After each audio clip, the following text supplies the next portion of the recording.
University మంచి భవిష్యత్తు కోసం తెలుగు విద్యార్థులు ఇష్టపడే యూనివర్సిటీ. కాల్ 9059052378 9059052379.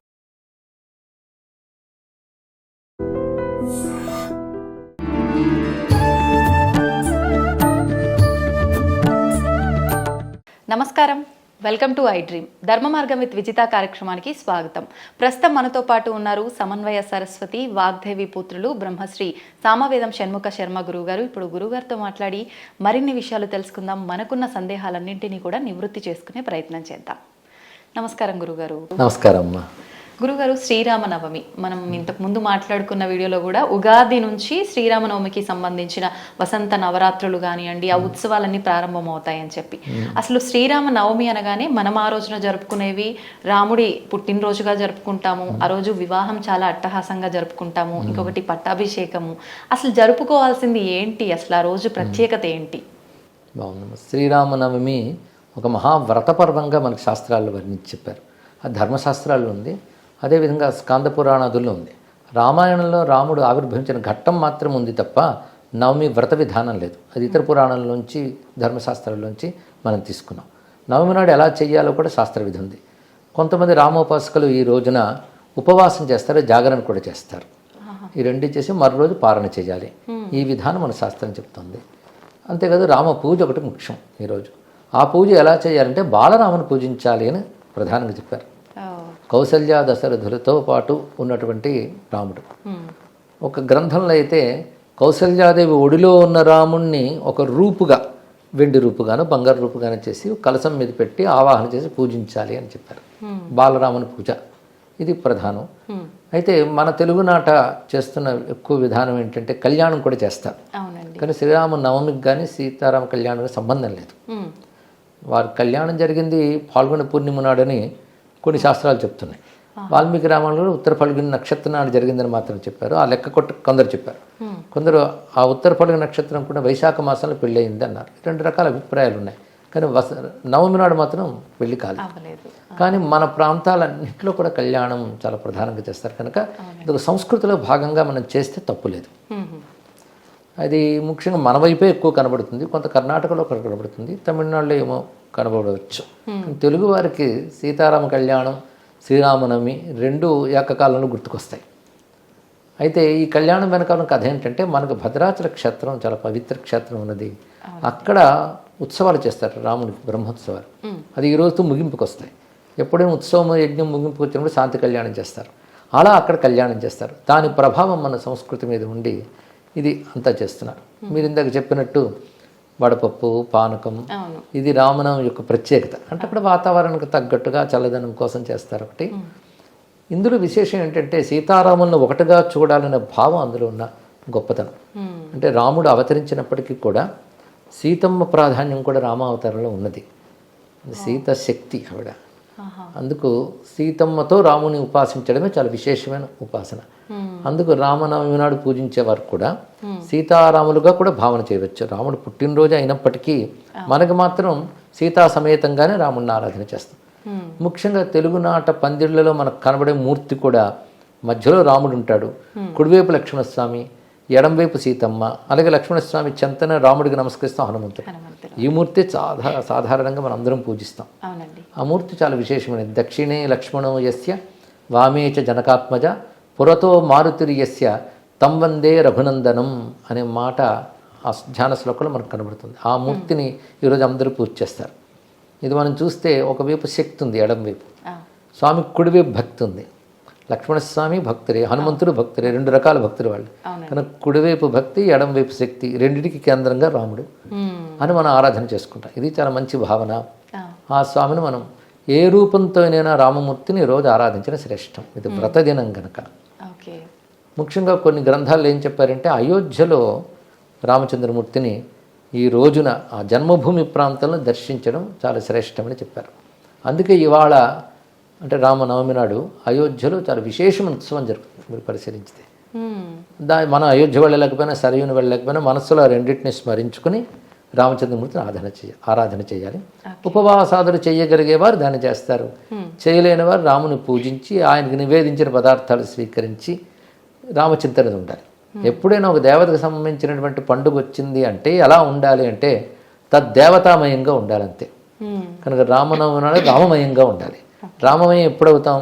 రాముని పూజించడం, రామనామం జపించడం, రామాయణం వినడం, చదవడం, మననం చేయడం, దాని గురించే చర్చించుకోవడం, అలా ఈ రోజంతా గడిపితే అదే పెద్ద వ్రతపాలన.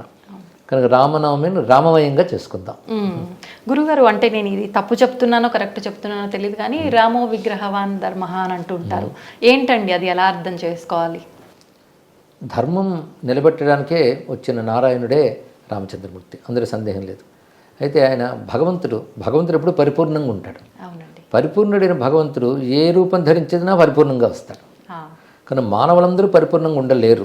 ఉందామని ప్రయత్నించితే ఒకడు సగం, ఇంకోడు 30, ఇంకోడు 25. పరిపూర్ణ మానవుడు అనేవాడు ఉండడు.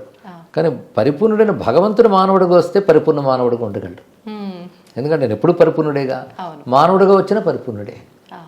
అందుకే ఒక మాట చెప్తూ ఉంటాను ప్రవచనాల్లో కూడా, రాముడంత పరిపూర్ణంగా ఉన్నాడే, అది ఎవరికైనా సాధ్యమవుతుందా? ఒక మనిషి పరిపూర్ణంగా ఉండగలడా? పరిపూర్ణంగా ఉండాలంటే దేవుడే దిగి రావాలంటారు. ఆ దిగి వచ్చిన దేవుడే రాముడు. అందుకే పరిపూర్ణమైనటువంటి మానవ ధర్మములన్నీ చేసి చూపించాడు ఆయన.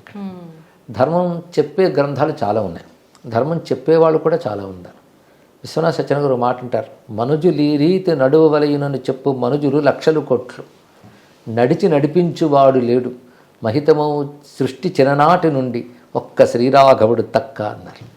అంటే సృష్టి ఏర్పడిన దగ్గర నుంచి కూడా ఇలా ఉండాలి అలా ఉండాలని చెప్పేవాళ్ళు లక్షల మంది, కోట్ల మంది ఉన్నారు. కానీ అలా ఉండి అందరినీ నడిపించే వాళ్ళు ఎంతమంది ఉన్నారు? ఒక్క రామమూర్తి అటువంటి వాడు అని. అందుకే రాముడు ఏది చేసిన ధర్మమే అని, చెప్పింది ధర్మం, చేసింది ధర్మం, ధర్మమే చేస్తాడు ఆయన. అదే రామ అయనం, రాముడు నడిచే త్రోవ అంటే ధర్మమే, రామాయణం అంటేనే ధర్మం. అందుకే ధర్మం ఒక రూపం ధరిస్తే రాముడు. రామో విగ్రహవాన్ ధర్మ, ఈ వాక్యం అనేది మారీచుడు రావణుడితో బుద్ధి చెప్తూ, నేను రాముడిని చూశానయ్యా, రాముడు చిన్నప్పుడే నేను సుబాహుడితో కలిసి వెళ్ళి అక్కడ విశ్వామిత్ర యజ్ఞం భంగం చేద్దాం అనుకున్నాను, ఆయన కొట్టిన దెబ్బ గట్టిగా కొట్టాడు, అది ఇప్పటికీ మర్చిపోలేను, అలా కొట్టాడు. చిత్రం ఏంటంటే సుబాహుడిని తగలబెట్టాడు, నన్ను ఎగరగొట్టాడు, నన్ను చంపలేదు. అంటే ఆయన ఏదో ప్రణాళిక ఉంది ఆయన దగ్గర, కానీ ఆ దెబ్బ తట్టుకోలేకపోయాను. తర్వాత ఆయన వనవాసానికి వచ్చాడు. వనవాసంకి వచ్చినప్పుడు కూడా నేను ఆయన చూద్దామని వెళ్ళాను. అయితే అప్పుడు లేడి వేషం ధరించి వెళ్ళాడు ఆయన. అప్పుడు రాముడు బాణంతో దెబ్బ కొడతాడు, చచ్చేటట్టు కొట్టాడు, చావు దెబ్బ కొడతాడు. ఆ 2 దెబ్బలు అయిన తర్వాత నాకు అంతా రాముడే కనబడుతున్నాడు ఇప్పుడు. అప్పటి నుంచి నేను అన్ని హింస అన్ని మానేసి ఇక్కడ తాపస వృత్తులు ఉండిపోయాను. రాముడు అంటే నాకు తెలుసు, రామో విగ్రహవాన్ ధర్మ అనే మాట మారీచుడు ఆ సందర్భంలో చెప్తాడు. చాలా విశేషమైన శబ్దం ఇది. అందులోనే మొత్తం రామాయణ రహస్యమంతా ఉంది. ధర్మం ఒక ఆకారం ధరిస్తే అదే రాముడు అని దీని యొక్క భావం. గురుగారు, మీరు చెప్పారు అంటే మానవ రూపంలో వచ్చిన దేవుడు మనందరికీ ఒక మార్గదర్శకంగా ఉండడానికి, మార్గంలో నడిపించడానికి. అంటే ఆయన దేవుడు అయినప్పటికీ ఆ అవతారం మానవుడిగా ఉన్నారు కాబట్టి మానవ రూపాన్ని మనం దేవుడిగా కొలవటం అనేది కరెక్టేనా? రాముడు మానవ రూపం ధరించాడు కానీ ఆయన సాక్షాత్ నారాయణుడు కదా. ఆయన దివ్యమంగళ విగ్రహంగానే ఉన్నాడు రాముడు. అప్పుడు రామాయణ కాలంలో హనుమంతుడు రాముని రూపాన్ని వర్ణిస్తాడు. అంటే యునీక్, రాముడు లాంటి వాడు ఆ కాలంలో మరొకడు లేడు. అంతే. అందుకే షణ్ణవత్యంగుళీ దేహ ఎప్పుమాన్ సదివోక సహా అని మనకు సాముద్రిక శాస్త్రం మాట చెప్తాను. అంటే 96 అంగుళాలు ఉంటాడు రాముడు, అంటే 8 అడుగులు. అలాంటి స్వరూపం. పైగా ఆయన శరీర లక్షణం అంతా, సాముద్రిక లక్షణం అంతా హనుమంతుడు చెప్తాడు. సమవిభక్తాంగా, 2 అవయవాలు సమంగా ఉంటాయని చెప్పుతూ, నుదురు ఎంత వెడల్పు ఉంది, ఎలా ఉంది, ఈ లక్షణాలన్నీ వర్ణిస్తాడు. ఈ లక్షణాలు రాముడికి మాత్రం ఉన్నాయి, అందరికీ ఉన్నట్లయితే ప్రత్యేకించి వర్ణించనక్కర్లేదు కదా. ఈ లక్షణాలన్నీ మనం లెక్క కట్టి చూస్తే అది ఒక అద్భుతమైన పరమ పురుషుడికి ఉంటాయి. అలాంటి వారు అందరూ ఉండరు. అందుకే అది అవతారమూర్తి యొక్క లక్షణం అది. అందుకే రాముడిని అప్రాకృత దివ్యమంగళ విగ్రహ అంటారు. రాముడి కానీ కృష్ణుడు కానీ ఇద్దరిని. అంటే చూడ్డానికి మానవ రూపంలో కనబడుతున్న వాళ్ళ దివ్యమంగళ విగ్రహం వారిది. అందుకే దేవతలు కూడా ధ్యానించే మూర్తి. దేవతలు మనుషులను ధ్యానించరు, ఎందుకంటే మనుషుల శరీరాలే రక్తమాంసాదులతో కూడి ఉంటాయి, వాళ్ళు వీటి వైపు రారు. కానీ వాళ్ళు కూడా ధ్యానించారంటే అలా కనబడుతున్నటువంటి ఒక అద్భుతమైన స్వరూపం ఆయన. అందుకే అవతార కాలంలో మానవుడైన, మనం పూజించే కాలంలో భగవంతుడైన. ఓకే గురుగారు సీతారాముల్ని ఆదర్శంగా తీసుకోవాలి దంపతులు అందరూ కూడా అని చెప్పంటారు. ఎవరైనా ఆశీర్వదించినా కూడా సీతారాముల్లాగా కలకాలం చక్కగా ఉండండి అమ్మా అని చెప్పి ఆశీర్వదిస్తూ ఉంటారు. అసలు అంటే కొంతమంది అంటూ ఉంటారు, మూర్ఖంగా మాట్లాడే వాళ్ళని చెప్పొచ్చు, ఏ రకంగా వాళ్ళిద్దరిని ఆదర్శంగా తీసుకోవాలి. భార్యాభర్తలు అని అంటే ఒకరికొకరు చేదోడు వాదోడుగా ప్రతి ఒక్క దాంట్లో కూడా సలహాలు ఇచ్చే విషయం కానీ, ప్రతి ఒక్క విషయంలో సహాయం చేసే విషయం కానీ ఒకరికొకరు తోడుగా ఉండాలి. కానీ అంటే వీళ్ళని చూసినంత వరకు పెళ్ళి అయినా తదనంతరం అరణ్యానికి వనవాసానికి అని చెప్పి వెళ్ళటం అంటే సీతాదేవి తన ఇష్ట ప్రకారంగా తన భర్తతో వెళ్ళినప్పటికీ అది చాలా కష్టకాలము. తర్వాత అక్కడికి వెళ్ళినా వాళ్ళు కలిసి ఉన్నారా అని అంటే లేదు, అక్కడ కూడా ఎడబాటు. మళ్ళీ అదంతా అయిపోయి వచ్చిన తర్వాత మానవ రూపంలో ఉన్న దేవుడే సీతాదేవి తప్పు చేసిందా లేదా తెలుసు తనకి, అయినా కూడా అగ్ని పరీక్ష పెట్టడము ఇవన్నీ కూడా ఆయన చేశారు. మరి వీళ్ళిద్దరిని ఎలా ఆదర్శంగా తీసుకోవాలి అని చెప్పి ఏం చెప్తారండి? ప్రశ్న బాగుందమ్మా. ఇక్కడ మనం సీతారాముల అన్యోన్యత అనేది చాలా ముఖ్యమైనటువంటి భావం. వారిద్దరూ వివాహం తర్వాత బహుకాలం కలిసి ఉన్నారు. విజహార బహునృతువుని కూడా వాల్మీకి రచించాడు. చాలా కాలం కలిసి ఉన్నారు. ఇక వనవాసానికి వెళ్ళినప్పుడు రాముడు సీతమ్మని రమ్మని చెప్పలేదు, సీతమ్మే వస్తానంది. అయితే రాముడు అన్న అక్కడ కష్టాలు ఉంటాయి అరణ్యాల్లో అంటే సీతమ్మ గొప్ప మాట ఉంటుంది, నేను చేతకాని వాడితో రావడం లేదు కదా, సర్వసమర్థుడితో వస్తున్నాను కదా, నా కష్టాలే ఉంటాయి అంటే రాముడు ఇంకో మాట చెప్తాడు, నిన్ను అనుమతి లేకుండా నాతో రా అంటే బాగుండదు, నువ్వు రావడం నాకు సంతోషమే, నేను రక్షించుకుంటానని అన్నాడు రాముడు. ఆ విధంగానే సర్వసమర్థుడైన పతితో కలిసి ఆమె అరణ్యవాసానికి వచ్చింది. అరణ్యవాస కాలంలో 14 ఏళ్ళు కదా, 13 ఏళ్ళు కలిసే ఉన్నారు వాళ్ళు. ఎంతో ఆనందంగా ఉన్నారు వాళ్ళు. అరణ్యకాండల వర్ణన చదువుతుంటే మనకు తెలుస్తుంది. ఎందుకంటే రాముడి దగ్గరుంటే ఆనందం కాక ఇంకేమిటి. ఆమెకు వనమైనా భవనమైనా రాముడితో ఉంటేనే ఆనందం. రాముడితో ఉన్న వాళ్ళకి ఏ కష్టమూ రాదు, సర్వరక్షకుడైన. అలా ఆనందంగానే ఆమె ఉన్నది. 13 సంవత్సరాలు ఆనందంగానే గడిపారు. ఒక్క సంవత్సరంలో ఇంకా అయిపోతోంది అనగానే అప్పుడు రావణుడు రావడం, అపహరించడం. దీని వెనకాల ఒక దైవికమైనటువంటి ప్రణాళిక ఉన్నది. దాని ప్రకారంగా ఈ కథ జరిగింది. కనుక ఆ తర్వాత వాడు 10 నెలలు బాధపడింది అంతే. 10 నెలలు బంధితురాలి ఉంది. బాధ ఏమిటి, రావణుడు కూడా రాక్షసంగా చూసినా వాడి పూర్వజన్మ ప్రకారంగా చూసుకున్నప్పటికీ కూడాను ఆమెను జాగ్రత్తగానే అశోకవనంలో ఉంచాడు. అక్కడ ఆవిడ చక్కగా ఉన్నది. కానీ ఒకానొక కార్యక్రమం కోసం ఆవిడ వెళ్ళింది. అందుకే త్యాగరాజ స్వామి వారు కూడా మా జానకి చట్టాపట్టగా మారాజు రైతివి, ఎందుకంటే వాని మాటలకు కోపగించి కంఠవధించకనే ఉండి శ్రీనాయక యశము నీకే కలగజేయలేదా అంటాడు. రావణుడు అన్ని మాట్లాడుతుంటే సీతమ్మ మాట ఉంటుంది, నిన్ను దగ్ధం చేయకుండా జాగ్రత్త, కానీ నాకు రాముని సందేశం రాలేదని, అదేవిధంగా నా తపస్సును రక్షించుకోవాలని చెప్పి నేను పని చేయడం లేదంటుంది. సీతమ్మ ధైర్యంగా మాట్లాడుతుంది, రావణుడే భయపడతాడు. ఎందుకంటే ధర్మం ధైర్యాన్ని ఇస్తుంది. సీతమ్మ వెనకాల ఉన్నది ఆ ధర్మం, అది ధైర్యాన్ని ఇచ్చింది. రెండవది రామస్మరణ చేస్తూ ఒక తపస్సులా తీసుకున్నది. అలా ఉన్నది. అది దుష్ట సంహారం కోసం ఒక ప్రణాళికలో భాగంగానే వెళ్ళింది ఆ తల్లి. అందుకే 1 సంవత్సర కాలం అది. తర్వాత రామునితోనే ఉన్నది. అయితే ఇక అగ్ని పరీక్ష అంటారే, అది అగ్ని పరీక్ష కదా, అగ్నికి పరీక్ష అని చెప్పచ్చు. ఉదాహరణ అక్కడ రామచంద్రమూర్తి ఆమెను అగ్ని పరీక్ష చెయ్యమనడు. అది ముఖ్యంగా రామాయణం చూస్తే మనకు తెలుస్తుంది. ఆ సమయంలో సీతమ్మ వచ్చినప్పుడు అందరూ దూరం వెళ్ళిపోతారు. రాముడు అంటాడు ఎవరూ దూరం వెళ్ళేది, అక్కడే ఉండండి అంటాడు. అంటే ఇప్పుడు మా ఇద్దరి మధ్య జరిగే సంభాషణ మీ అందరికీ తెలియాలి అనే ఉద్దేశంతో చెప్తాడు. చెప్పినప్పుడు ఒక మాట అంటాడు సీతమ్మతో, నేత్రరోగికి దీపం వలె నువ్వు ప్రతికూలురాలివి అన్నాడు.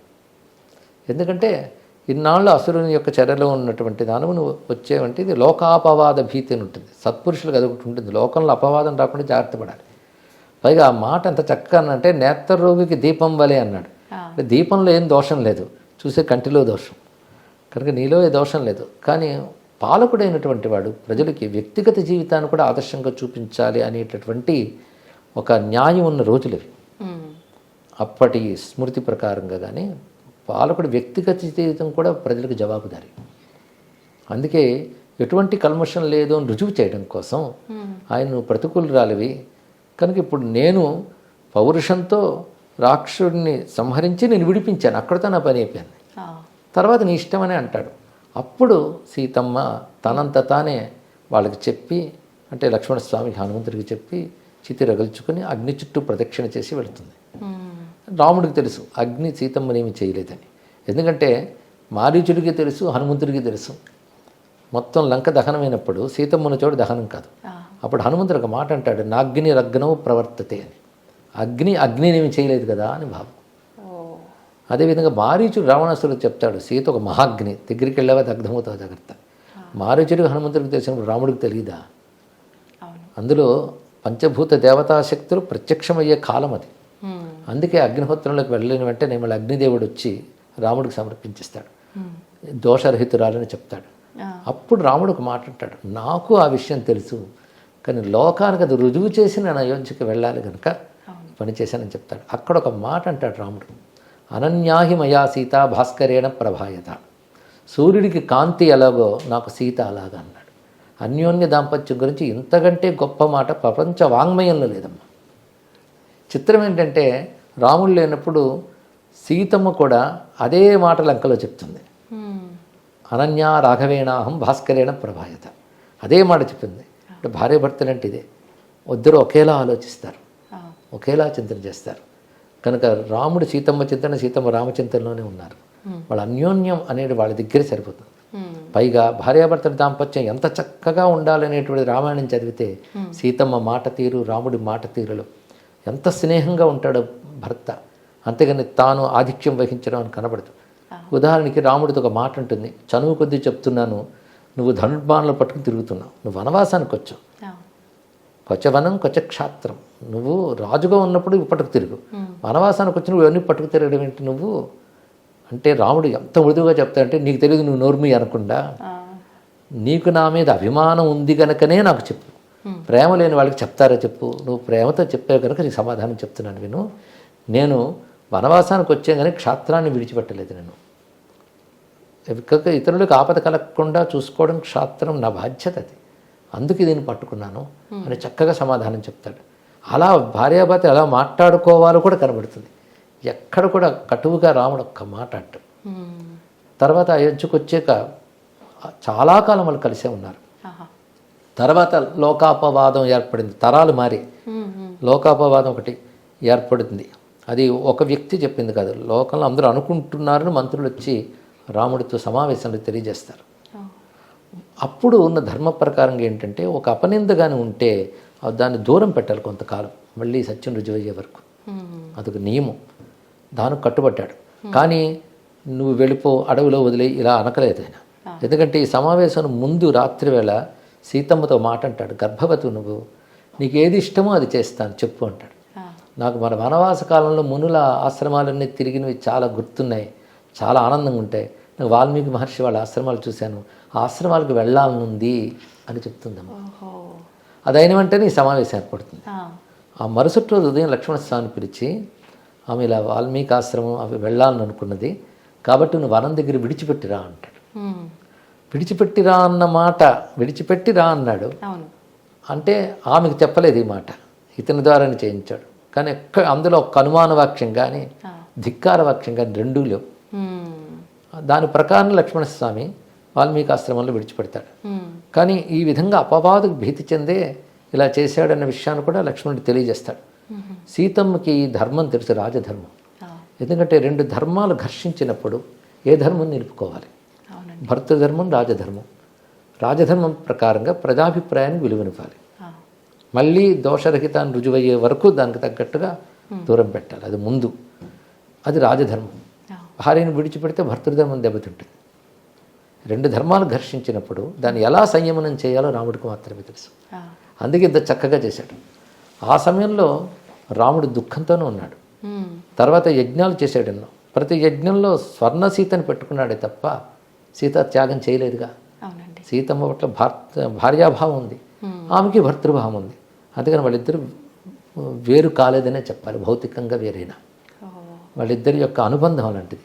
కనుక ఒకానొక కష్టకాలం వచ్చినప్పటికీ కూడా వారు విడిపోకుండా స్థైర్యంగా నిలబడి అనుబంధాన్ని కాపాడుకున్నారు. కనుకనే వారిని అన్యోన్య దాంపత్యం అంటారు. ఒక చిన్న ప్రతికూలం వస్తే చాలు విడిపోయే తొందరపాటుతనం బాగా కనబడుతుంది.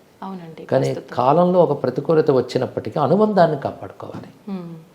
అంతేగాని సీతమ్మ రాముడు విడిచిపెట్టలేదు, సీతమ్మ భార్యాభావం అలాగే కాపాడుకున్నాడు. అంటే వాస్తవాన్ని సరిగ్గా తెలుసుకోక మిడిమిడి జ్ఞానంతో మాట్లాడే మాటలు ఇలాంటి వాటికి దారి తీస్తున్నాయి. సరిగ్గా రామాయణం చదవకపోవడం కూడా ఒక కారణం. అవునండి, అవును. అది సరిగ్గా అక్కడ మాట, అక్కడ సమావేశాలు, అక్కడ జరిగినటువంటి సంభాషణలు, ధర్మాధర్మ నిర్ణయాలు ఇవన్నీ అందులో ఉంటాయి. అవి యథాతథంగా తెలుసుకుంటే సందేహమే రాదమ్మా. నిజంగా చదివితే ఇంత చక్కగా అర్థమవుతుందా అండి? ఇంత మంచి వివరణ అర్థం చేసుకోవచ్చు అంటారు. వాల్మీకి చాలా తేట తెలుగు సంస్కృతంలో రాశాడు, తేట సంస్కృతం, సులభ సంస్కృతంలో రాశారు, మధురంగా రాశారు. అయితే మనకు చక్కటి అనువాదాలు కూడా వచ్చాయి, తెలుసుకోవాలి. ఒకవేళ మనం ఏమో అన్వయించుకోలేకపోతే వాటిలో కృషి చేసిన పండితులను అడగాలి. ఇప్పుడు మనం లెక్కల పుస్తకం తెచ్చుకొని చదివితే అర్థం కాకున్నప్పుడు లెక్కల మాస్టర్ దగ్గరికి వెళ్తాం. అలాగే దీనిలో కృషి చేసినటువంటి పండితులను అడగాలి. ముందే మనం ఏదో అభిప్రాయం ఏర్పాటు చేసుకుని దాన్ని సమర్థించడానికి వాదిస్తూ కూర్చోకుండా ఓపెన్ మైండ్తో పెద్దలను అడిగితే వాళ్ళు ధర్మాధర్మం నిర్ణయం చేసి చక్కగా చెప్తారు. అయితే ఈ శ్రీరామనవమి నుంచి ఎవరన్నా ఏదైనా కొత్త విషయం చెయ్యాలి అనుకుంటే ఈ రామాయణం చదవడము, దానిలో ఉన్న విషయాన్ని అర్థం చేసుకోవడం మొదలు పెడితే బాగుంటుందేమో. అవును, అంతే కదండి. ఎందుకంటే రాముడు ఆదర్శమూర్తి, ఆరాధ్యమూర్తి రెండును. ఆదర్శంగా తీసుకున్న ధర్మాలన్నీ ఆయనలో ఉన్నాయి, ఆరాధించవలసిన దైవత్వం కూడా ఉంది. అందుకే ఆయన ధర్మస్వరూపుడు, దైవస్వరూపుడు. ఆయన స్మరించుకోవడం, రామాయణం చదవడం, అందులో చెప్పిన ధర్మాలు జీవితంలోకి మనం తెచ్చుకొని ప్రయత్నం చేయడం, ఇవి చేస్తే రామనవమి పర్వం చక్కగా జరుపుకున్నట్లే. అయితే ఇంకొక డౌట్ అడుగుదాం అనుకున్నా నేను, కానీ మీరు చెప్పిన ఈ విషయంలోనే నాకైతే దానికి వివరణ అర్థమైపోయింది. కానీ ఏం అడగాలనుకున్నానో చెప్తా. బంగారు లేడి విషయానికి వస్తే, అలాంటి ఒక బంగారు లేడి ఉండదు, ఉన్నది ఒక విగ్రహం మాత్రమే. అది పరిగెత్తి జీవం ఉన్నదానిలాగా వెళ్ళదు అన్న విషయం సామాన్యులకే అర్థమవుతుంది. కానీ రాముడికి అర్థం అవ్వలేదా? ఎందుకు దాని వెనకాల పరుగు తీశాడు సీతమ్మ వారు చెప్పిన వెంటనే అని చెప్పి? జంతువులు, నూతనమైన జంతువులు, కొత్త ఒక రకమైన జాతి ఉంటాయి. అది దండకారణ్యం, పెద్ద అరణ్యం. అది అలాంటి చోటు నూతనమైనటువంటి ఒక లేడీ వచ్చిందంటే ఒక ఆకర్షణ కలగడం సహజం. అవునండి, అదే సీతమ్మకి కలిగింది. సీతమ్మకి అలా కలగడంలో తప్పు లేదు, ఎందుకంటే సమర్థుడైన పతి కదా, సర్వసమర్థుడు కనుక తీసుకురాగలడు.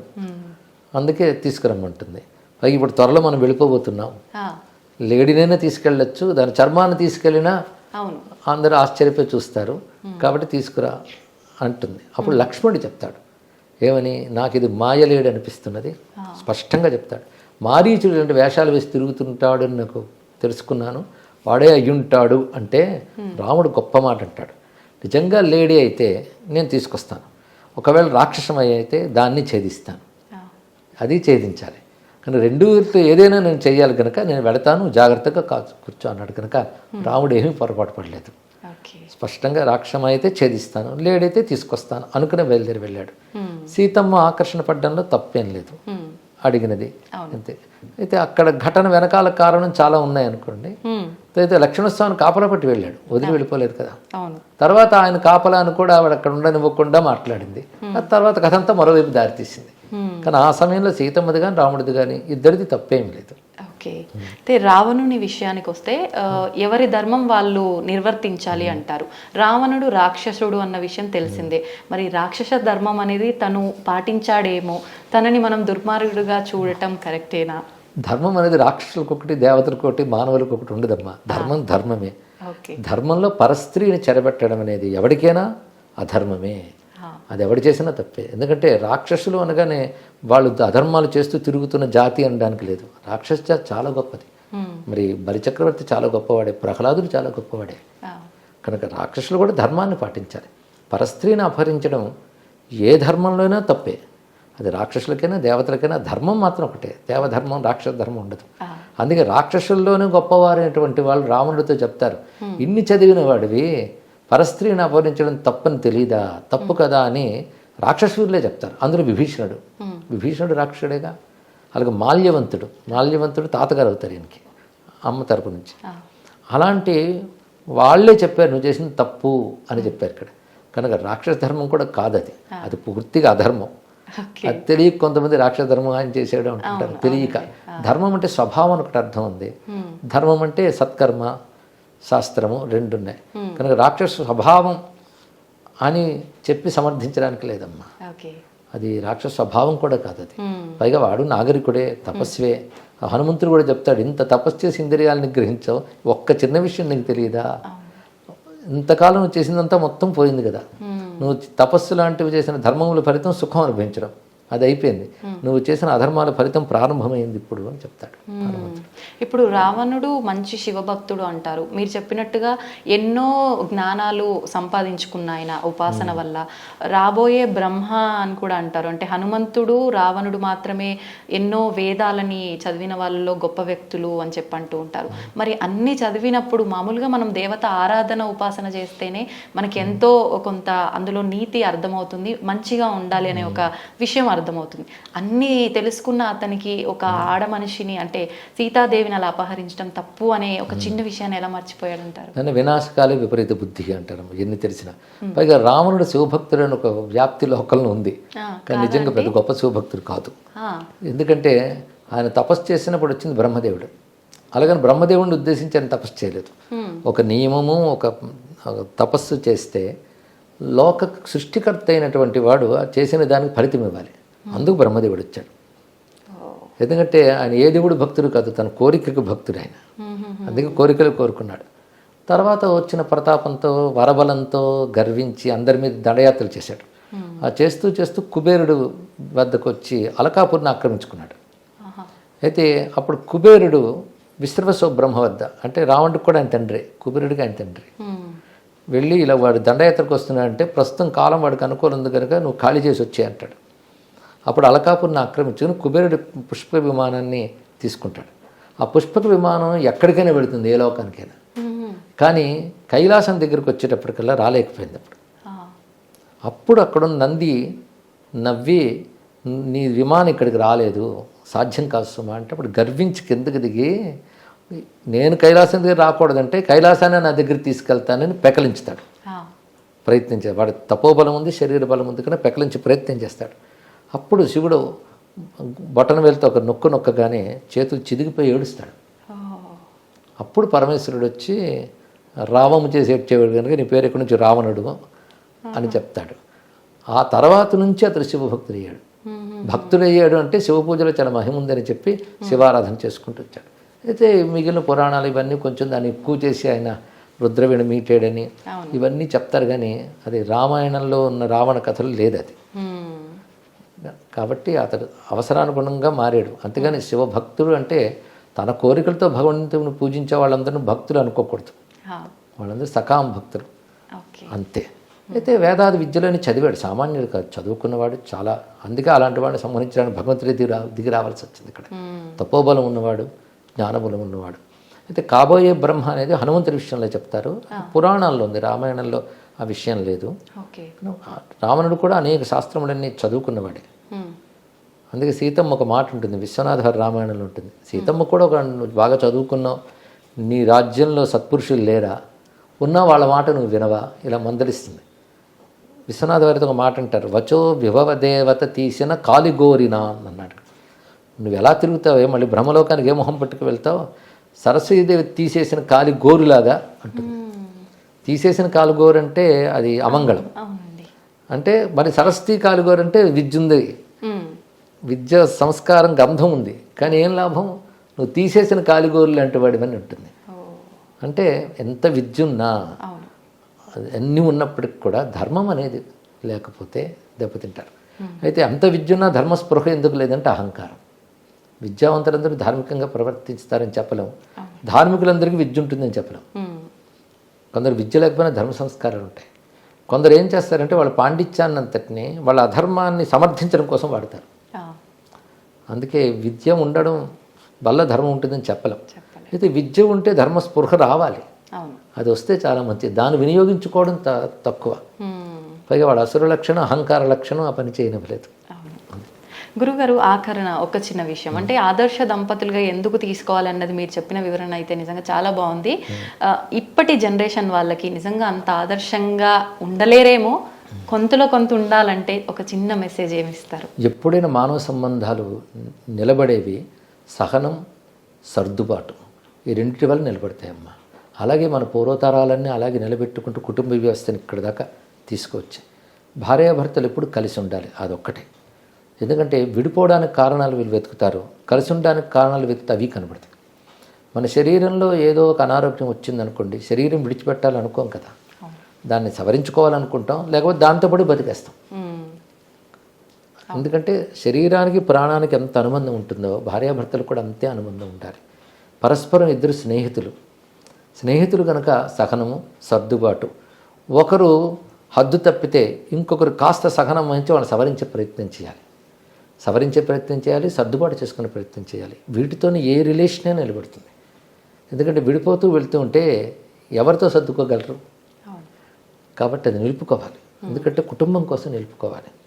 మొట్టమొదట వివాహమైన తొలి దశల్లో వాళ్ళిద్దరూ ఒక అన్యోన్యానికి, సామరస్యానికి రావడం కొంత సమయం పడుతుందమ్మ. ఉదాహరణకు సర్జరీ చేశారనుకోండి, కొత్తగా లోపల ఆర్గన్ పెడితే అది బాడీకి సూట్ అవ్వడానికి కొంత టైం పడుతుంది. అవునండి. దేనికైనా అంతే. కొంచెం ఎమోషన్స్ అంటారు, భావోద్వేగాలు కలగచ్చు.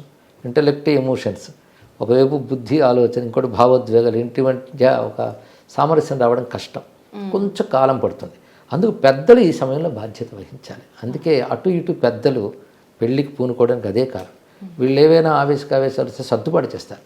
భర్త మీద అలిగి ఇప్పుడు పుట్టింటికి వస్తే నీవు అత్తింట్లే ముఖ్యం అక్కడే అని చెప్పేవాడు పూర్వం. అవును. ఎందుకు ఇవన్నీ అంటే రిలేషన్ నిలపడం కోసం చేసిన ప్రయత్నాలు. ఇప్పుడు ఆ రిలేషన్ నిలపాలనే ప్రయత్నం పెద్దవాళ్లలోనూ కొరబడుతుంది. వీళ్ళు తొందరపాటే, వాళ్ళు తొందరపాటే. ఏదైనా ఇబ్బంది వచ్చిందంటే అక్కడికన్నా ఇక్కడే ప్రశాంతంగా ఉంటావు, వదిలేసి వచ్చేయనట్టుగానే ఉన్నాయి పెద్దవాళ్ళ మాటలు కూడా. అవునమ్మా. సుఖంగా బ్రతకడం కంటే ధర్మంగా బ్రతకడం గొప్పది. అది నేర్పాలి.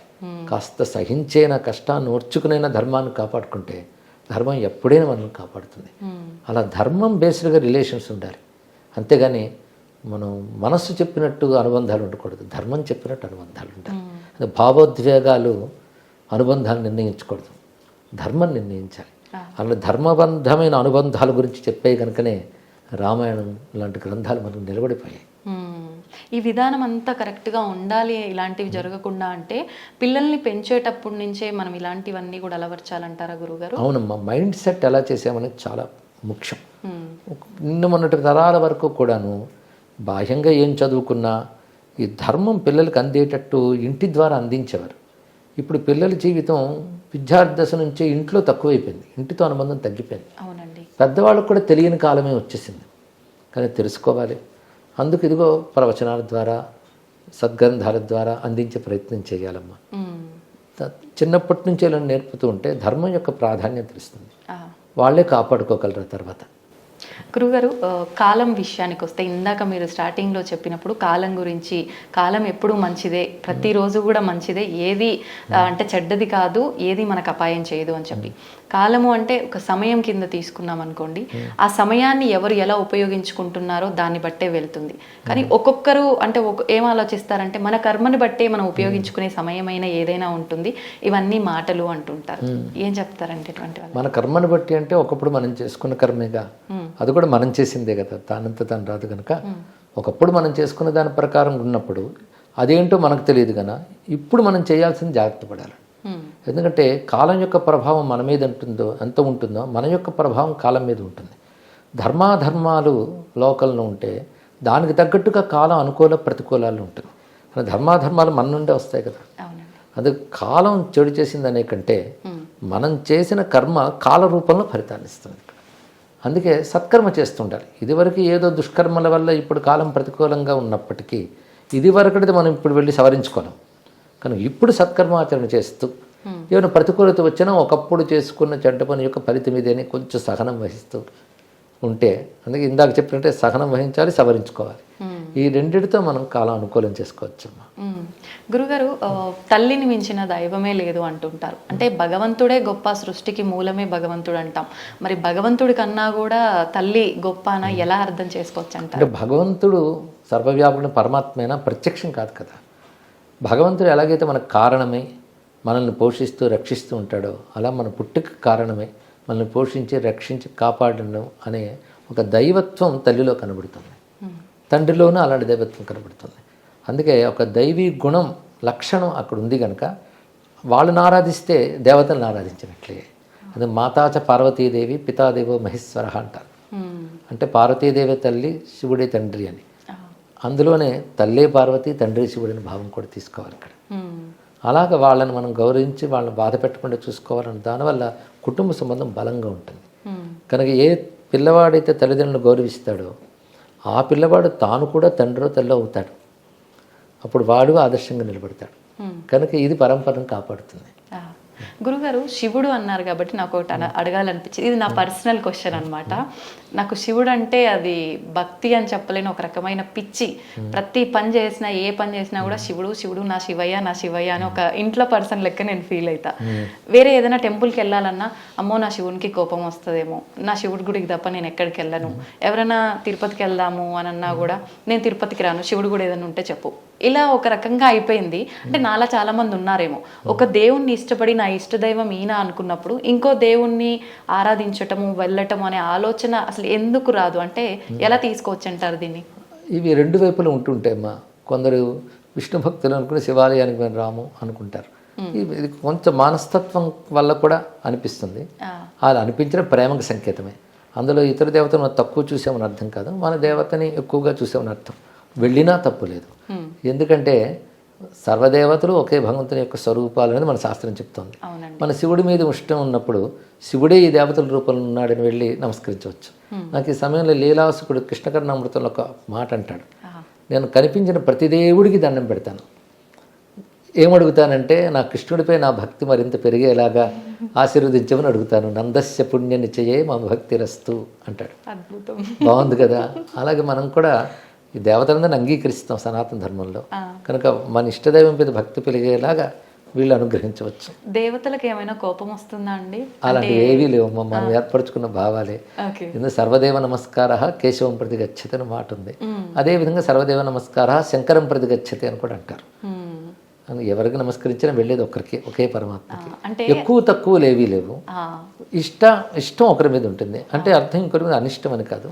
ఒకరి మీద ప్రీతి కలగడం మాత్రం సహజం. అందుకే ఒక మాట అంటారు రామకృష్ణ పరమహంస, ఇష్టదేవత నిష్ఠ ఉండాలి, ఇతర దేవత ద్వేషం ఉండకూడదని. చాలా చక్కటి మాట చెప్పారు. అంటే ఏ ఆలయంకి వెళ్ళినా, అమ్మవారి ఆలయంలోకి వెళ్ళినా నాకు అక్కడ అమ్మవారు ఉన్నారని అనిపించదు. శివయ్య ఓం నమ శివాయ అని వచ్చేస్తుంది నోట్లో నుంచి. అదే ఒక్కొక్కసారి అనిపిస్తుంది ఆలోచిస్తే, అదేంటి అమ్మవారి దగ్గరికి వెళ్ళి కూడా ఓం నమ శివాయ అంటే అమ్మవారికి ఏమన్నా కోపం వస్తుందేమో. చాలా సంతోషిస్తుంది. ఎందుకంటే శివ అనే మాటకు అర్థం అమ్మవారిని కూడా కదా, ఒకే శబ్దానికి అదే అర్థం. శివనామం విష్ణువుకి ఉంది, విష్ణునామం శివుడికి ఉన్నది. కానీ ఎవరేమో అనుకోరు, ఆనందిస్తారు కూడా. వారినామం అది. సంతోషం గురుగారు, చాలా మంచి విషయాలు తెలుసుకున్నాను. నిజంగా నా మనసులో ఉన్న సందేహం ఎప్పటి నుంచో ఇది మీ మాటల ద్వారా విని నిజంగా నాకు చాలా ఆనందంగా ఉంది. నాలో ఉన్న భయం కూడా పోయింది గురుగారు. సంతోషమ్మా, ధన్యవాదాలండి. శుభమ్మ. శ్రీరామ రక్ష. జై శ్రీరామ్ అండి.